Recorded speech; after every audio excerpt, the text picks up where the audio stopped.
We'll just have a minute until our next speaker. She is a research scientist and joint faculty here at the University of Missouri and a research scientist with the USDA ARS, Dr. Kristen Veum. So thank you, Kristen. Welcome.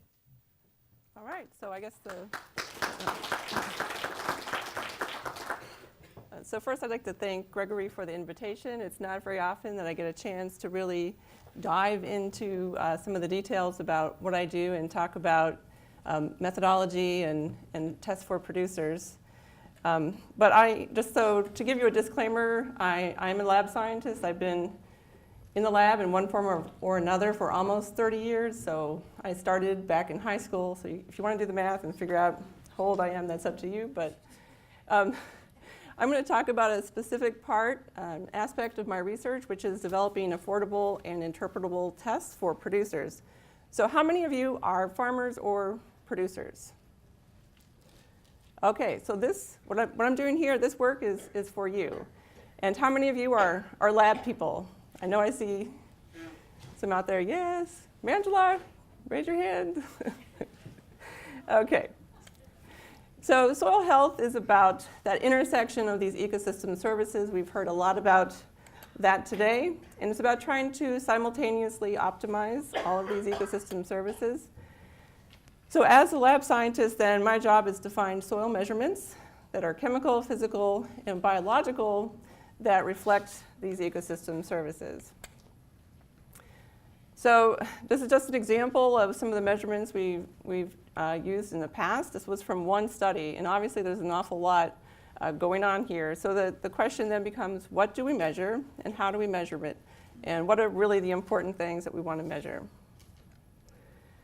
So these are the steps that you think through when you're trying to develop something that's going to be agronomically meaningful in terms of a soil health assessment for producers.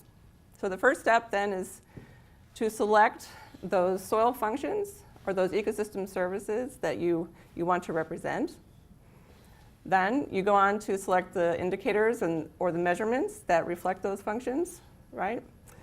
And then you have to select a laboratory method. And this might seem very straightforward or simple, but it's really not, because we don't have standardized methods in place for a lot of these soil health indicators. And then number 4, I put that in red because that is really the hard work of a soil health assessment. And that's quantifying that relationship between these indicators that you're measuring and those soil functions or those ecosystem services. And the 5th thing then is to quantify the effects of management on those indicators and functions so we can understand the role of management in soil health and ultimately to be able to make recommendations to producers. So this is a list of characteristics of soil health indicators that I think are important from the context of producer testing. So if we're going to measure something, we want it to be meaningful and reflect those soil functions. Okay, so to be meaningful, that can be scientific, agronomic, or have environmental relevance. Then we got to think about the sensitivity of what we're measuring. So we want to optimize that sensitivity. We want it to reflect, ideally, some short-term changes, something under 10 years, right? So if you're a producer, you're making a management change, you'd like to have some way of monitoring the effects of that on the near term, right? But then we can also measure things like organic matter or total carbon that might be a little slower to respond. The flip side of that, of course, is you don't want it to be too sensitive. So if it's hypersensitive, it's high variability, or changes a lot just based on day-to-day weather conditions, then it's probably not a very good indicator. And we want them to be measurable. And what does that mean? Well, we want standardized field and lab protocols. And that is ultimately so that we can measure something that's repeatable and reproducible. This 4th thing here, this comes back a lot to the fact that we're talking about producer testing. It needs to be affordable. So you want it to involve minimal equipment, consumables, labor, and skill if possible. And then again, I'm going to keep coming back to this last point. We want it to be interpretable. And so that, again, comes back to it being scientifically based and provide decision tools for management. So that's the agronomic and the scientific components. So when we go through method selection for a producer test, this is going to be a very different process than what you might do in a research lab. Or, if you're in the business of studying soil just for the sake of studying the soil, which I like to do that too, you might want to use some really high-end equipment and measure something that's very expensive or very exotic, right? But if we're going to come up with something that's going to be for producers and be accessible for service labs, then we go through a different selection process. So the first thing then is the time and cost of sample collection and preparation. So you're asking producers to go out and do this, right? They're going to collect these samples, or maybe they're working with consultants or agency representatives. But you don't want them to have to invest a lot of time and effort in doing that. And ideally, if you can pair that with other testing they're doing, like fertility testing, that would be great. In terms of the cost per analysis, you got to think about all the consumables and the labor that are involved in running that analysis in a lab, and capital equipment costs. So if you have to buy a $200,000 mass spec, is that really realistic for producer testing? And then the next point, the required skill level to run that instrumentation. Now we're really lucky here in Missouri. We've got the shack, we have Russ and Donna. They do some pretty high-tech things there. But a lot of labs don't have access to that level of skill. So if you buy that $200,000 mass spec, then you're going to have to also have highly skilled and probably highly paid personnel to operate it. And finally, all of those costs have to be balanced with interpretability. So a lot of the research in soil health right now is focused on the soil biology, and in particular, the soil microbiology. And one of the many reasons to focus on the microbiology of the system is that you can collect a soil sample and send it off to a lab, and you can look at the soil microbes, whereas some of the macrofauna or the mesofauna, you can't handle in that way. So what do we do if we want to study the soil microbes in the lab? So we can look at how many microbes there are in the soil. We can, and you can think of that in terms of like a population or a census. You can measure the biomass and the total phospholipid fatty acids. But you probably want to drill down a little deeper into that and see what's the microbial community structure. So you want to know what kinds of organisms are there, those different groups of organisms. And you can do that by looking at microbial DNA, or again, you can go back to the phospholipid fatty acids. On the DNA side, I don't have any data to show you yet, but we have multiple studies ongoing. We have a collaborative project with ARS in Florence, South Carolina, looking at the microbial community under cotton systems with different conservation management. We have another project working on our local cropping systems, and we're collaborating with BYU to do the microbial genetics part of that project. And then my postdoc, Chen-Wei Li, raise your hand, is also looking at prairie restoration and the effects of simulated drought on reconstructed prairie. And we'll be sending our samples to Argonne National Labs for the sequencing in that project. When it comes to the microbial PLFA analysis, I have so many projects that we have PLFA data that we've primarily sent all those samples to the shack since they geared up back in 2012.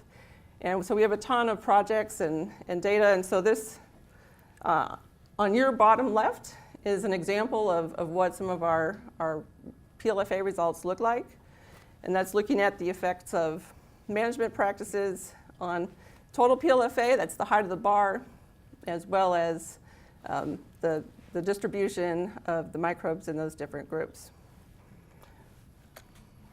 So the last question here, what are those microbes doing? This is the one that's really the most interesting to me, because you can sequence the genomic DNA of the microbial community, and that can tell you what the genetic potential of those organisms are, but it doesn't really tell you what they're doing. So we have a variety of ways we try to go in and figure out what those guys are really up to. Microbial enzyme activity is one I focus on a lot. There are a whole host of enzymes that we can measure that reflect nutrient cycling in the system, and other things like soil respiration. It tells you about the activity of those microbes. But ultimately, the big challenge that we're facing right now is linking that microbial information to those soil functions and those ecosystem services. Because we need this to be outcome-based, and again, we need that agronomically meaningful interpretation. There's a lot of interest in this area of research right now. There's a lot of money going into soil health research in general, and specifically studying soil biology and soil biological measurements and figuring out how we can interpret that data. So, as I mentioned, a lot of these biological measurements are expensive, at least currently. Costs are coming down for a lot of them.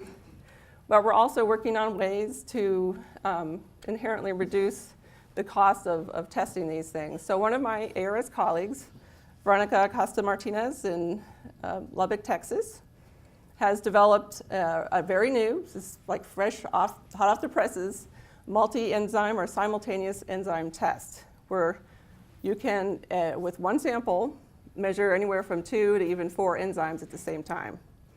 And by doing that, now you can capture multiple nutrient cycles simultaneously. And right there, you've drastically cut the cost of doing that assay. Another test that's showing a lot of promise is soil respiration. You've probably heard about that. There are probably 10 or 20 different ways to measure soil respiration. But the one that I'm looking at right now that I like is Cornell's, what I call poor man's respiration. So I don't know if Harold Van Ness would really appreciate that, but that's what I call it, because you can see in the picture it just requires a mason jar, a little aluminum cup, and that's a pizza table underneath that tiny little beaker, right? That little thing that comes in your pizza. But anyway, this test is showing a lot of promise, and you don't need an expensive GC, you don't need expensive equipment to generate that data. Another thing we're doing is, again with Veronica Acosta-Martinez in Texas, we're comparing that phospholipid fatty acid data with ester-linked FAME data to see if we can get comparable information on the soil microbial community, because that particular assay, at least as of right now, is about 50 to 60% less expensive. And then we're also always looking at ways to use smaller sample sizes and smaller volumes to cut back on things, turn something into a microplate method to make it more high throughput and speed it up. And then coming up with ways, methods where you can use dry soil samples so you don't have to worry so much about the time of sampling and the shipping costs and overnighting samples to your lab. And again, ultimately, we want to balance the information that you're getting from these tests and the value of these tests with the cost of doing them. So after we get all this data, these chemical, physical, and biological data, then what do we do with it? How do we interpret it? And the basic approach comes down to using one of many different soil health indices that are out there. But the process is as shown here. You collect your data, that's your laboratory data. You put it through some function, some interpretation or scoring function. And then on the end, at the output from that then is a score that is more easily interpreted. So there are some characteristics that, and this is my list, this is my perspective on using a soil health index. So this is biased by my perspective, but a good soil health index is going to account for site-specific characteristics. I think that's the first and foremost consideration that you have to keep in mind. Those inherent soil and climate characteristics. And I'll talk a little bit more about that. It also needs to include chemical, physical, and biological measurements. You can't just look at the biology or just the chemistry or just the physics. You need to bring it all together for it to be really a comprehensive soil health assessment. And this includes soil fertility. So fertility is part of soil health. We're not throwing the baby out with the bathwater. Okay, we're expanding upon that, and fertility is an inherent part of a good soil health assessment. And then again, ultimately what we want to be able to achieve is providing a meaningful interpretation based on these agronomic and environmental thresholds. And why do we want to do this? Well, there are a lot of reasons, in a lot of ways we could use this information, but we can rapidly identify where and how a soil is not performing and that aids in prioritizing management decisions. So I'm going to give you guys a little quiz. Are you ready? Okay, who can tell me what Hans Jenny's 5 soil forming factors are? I know some of you have had soils classes. Got to dig back in time here. I see, so come on, somebody throw them out. You just said time. Yes. So time is one. Parent material. All right, what else? Climate, yes. Acting on topography over time. Okay, Wayne, thank you. Thank you. All right, we have a winner. Okay, so these are the 5 soil forming factors. And these are the things that go into producing the soils as they exist today. Oh, and can anyone tell me, and this was in Randy's pedology class, we talked about the 6th soil forming factor. Anybody tell me what that one is? Would it be humans? Yes, right again. Okay. So you didn't even take its class. I know lots of you out there did. So that's management, or the human factor, right? So all these factors that go into forming soils in their inherent state, but then we come along as humans and we manage it and we do other things to it and we change its state. So I'll talk just briefly about some of these things. Climate. This is a climate map of the United States. And I think it's pretty obvious the link between climate and agriculture and ultimately soil health. And we have quite a gradient of climate here. And that's a major factor in the types of soils that we have across the country. And so here's a map of the major soil orders. Does anybody want to tell me what those major soil orders are here in Missouri? What are the big ones? I'm listening. Alpha soils, that's one, yes. Mollisols. Yeah, so okay. All right. So you guys are still awake, I think. All right, so, but notice that big green area in the middle of the country, right? So who can tell me what this is a map of? Prairie. Okay, I got lots of answers there. That's right. So do you see any similarities between the map of the prairie and the soils? Do they look at all the same? And do you think that's coincidental? You know, there's a relationship between soils and vegetation, right? And then if we throw in a map of cropland acres here in the US, it looks a lot like that prairie map, and again, like that soils map.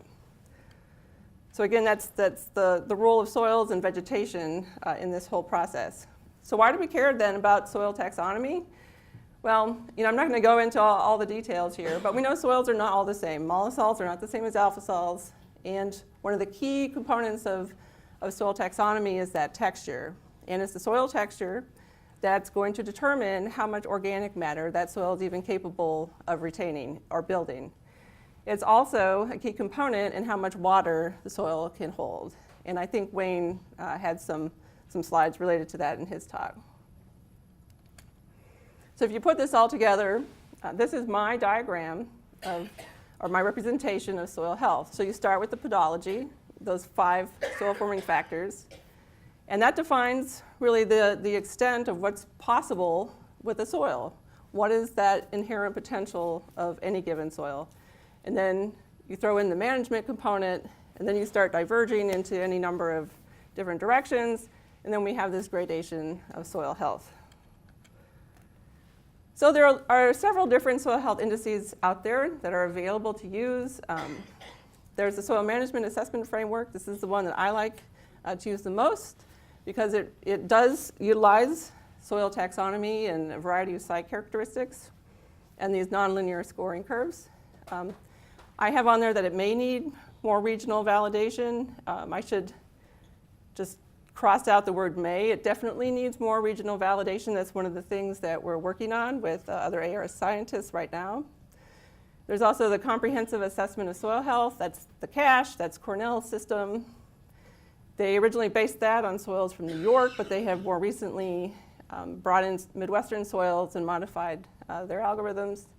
There's also the Haney test, and then some non-agricultural systems out there for forest soils, wetland soils, and prairie soils. And And even though we may think of those as being as natural systems, I think you're pretty hard-pressed these days to find any system that's not affected in some way by humans and by management.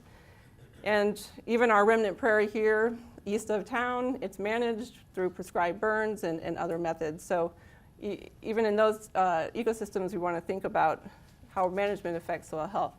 So like I said, I use this MAF, and it checks off most of those criteria that I had for a good soil health index. So again, it has the chemical, physical, and biological components.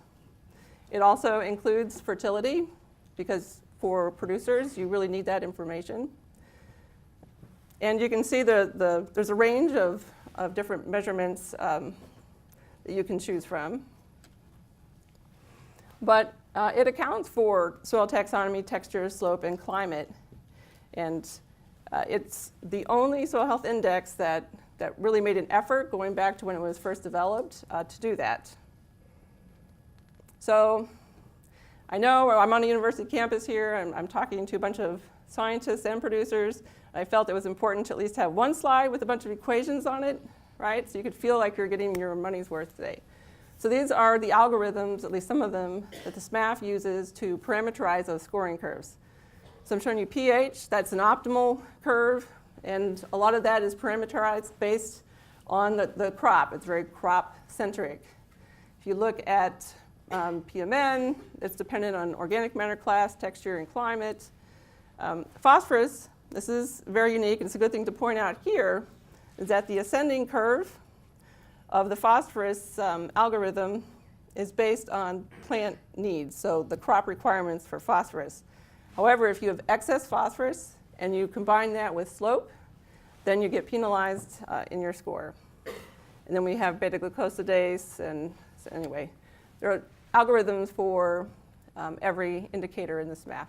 So this is an example of where I use this MAF on our Centralia research sites north of town.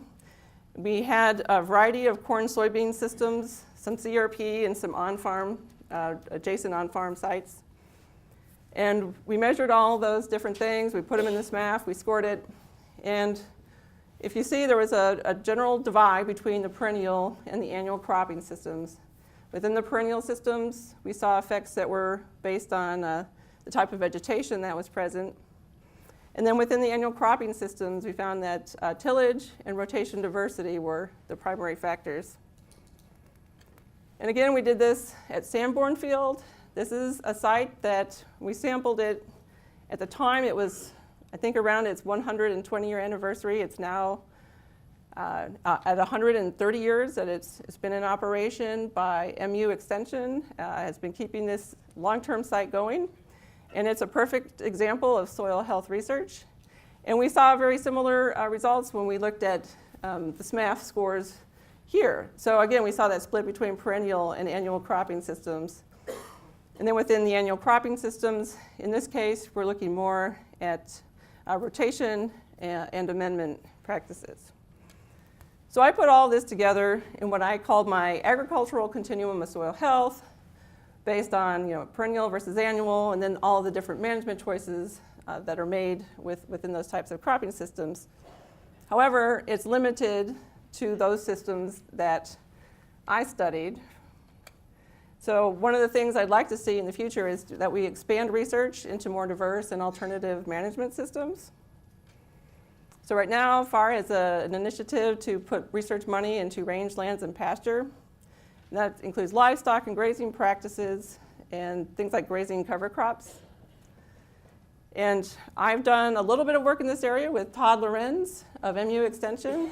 We had some grazing and pasture work that we've done recently. But also organic systems and vegetable systems. Someone mentioned earlier, within organic systems, there's a lot of tillage used for weed control. So people like Tim Reinbott and Carrie Clark are looking at ways to try alternative management approaches so that we can reduce the soil disturbance but still maintain the integrity of the organic system. We also need more work in forest and prairie systems, partly to understand those ecosystems, but also to understand what are the effects of burns and harvest and clear-cutting activities. And ultimately, I'd like to see more studies of mixed perennial and annual cropping systems. Things like the agroforestry systems, like the work that Ranjit Udawada has been doing. So we can understand when you bring together different types of vegetation, what effects and what benefits that has for soil health. So where are we now in terms of regional and national research? We've identified these important soil functions. We've selected indicators. We have methods and protocols. But what we really need now is that regional interpretation for management decisions. So we need to bring together that data. We need to merge the soils data with the water quality data, with the crop productivity data, and start looking at how those things all come together. And if I take you back in time briefly to the 1990s, these were all the arguments against the concept of soil health. And a lot of them were very well put and very well posed. But I think since then we've made a lot of strides towards resolving and answering some of these questions. But we're still working on the interpretation. And the take-home points are that we need to study more diverse and alternative systems. And I think if we're going to interpret soil health, we need to do that on a regional basis, on different scales, depending on the main factors that are influencing that. And then ultimately, we need to focus on developing those producer recommendations that are meaningful, decision-based, and cost-effective. So that's it. Thank you.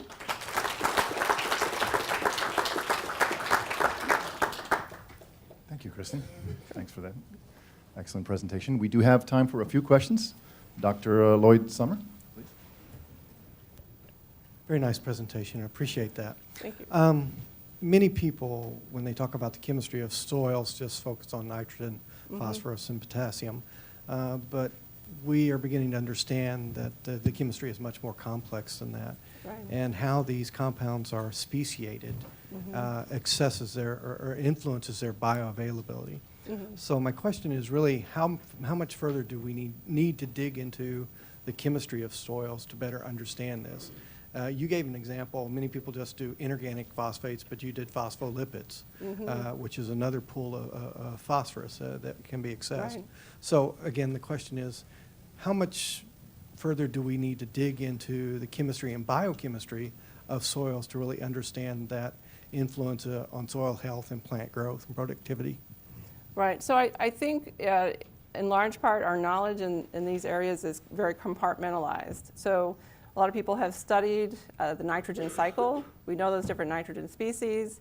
We understand the transformation from organic nitrogen to inorganic nitrogen and plant available nitrogen. But what we don't necessarily understand is how it all comes together in the context of the soil. So how that interaction, and in the ARS we now have this initiative, genetics by environment by management interactions. And so it's pulling these things together and understand how they relate to each other so that we're not studying just one component in isolation. I don't know if that answers your question, but. Well, are there any pools of chemicals that we need to be looking at in the future? So again, the question was, are there any additional specialized pools of biochemicals that we need to be looking at? For example, you gave phospholipids. Are there other nitrogen compounds? Well, when it comes to nitrogen, right, you can look at the proteins, which are primarily microbially derived in the soil. But it's, you have this organic nitrogen pool as a whole that's available potentially to plants.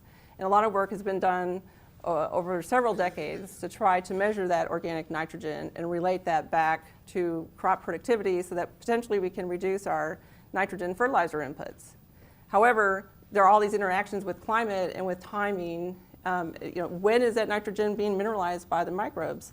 Is it when the plant needs it? So there are a lot of things that, again, when we study it in isolation, maybe we can't answer that question. But science it's all very complex, and if we can do a better job of understanding that complexity, then we can figure these things out. Okay, well, thank you very much. Thank you, Kristen, and for those questions.